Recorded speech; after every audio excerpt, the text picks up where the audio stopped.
আসসালামু আলাইকুম রহমতুল্লাহ বারাকাতুহু। সামনে বাংলাদেশের জাতীয় নির্বাচন খুব ঘনিয়ে এসেছে। নির্বাচন উপলক্ষে দেশের প্রায় সকল রাজনৈতিক দলই নির্বাচনের মাঠে নেমেছে।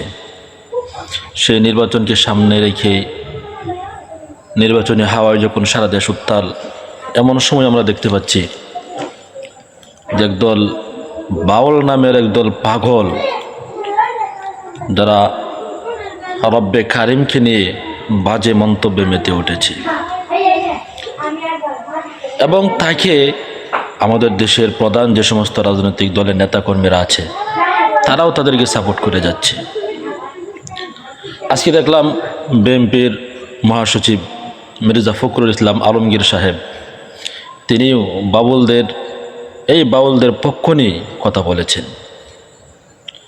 তাহলে বিএনপির কাছেও কি আমাদের রবের চাইতে বাউলদের সম্মান খুব বেশি?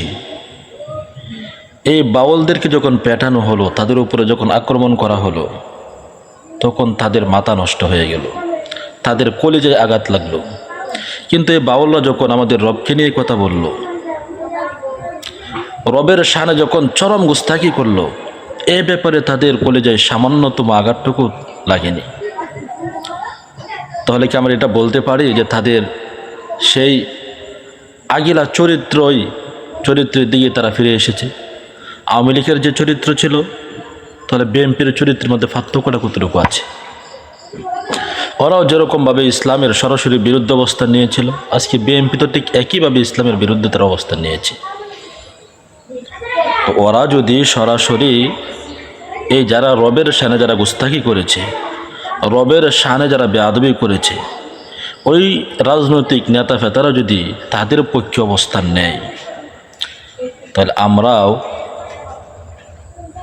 রবের শান মান, রবের ইজ্জত রক্ষা করার জন্য আমরাও নিজের জীবনের মায়া ত্যাগ করে মাঠে নামতে দ্বিতীয়বার আমরা ভাবব না। আমরাও আমাদের সন্তানদেরকে এতিম করার জন্য প্রস্তুত আছি। কারণ আল্লাহ ও তার রাসূলের সম্মানের চাইতে আমাদের কাছে আর কোনো কিছু দামি না। আল্লাহ ও আল্লাহ রাসূলের সম্মানের স্বার্থে এ ব্যাপারে কাহারও সাথে আমরা আপোষ করতে একমত না।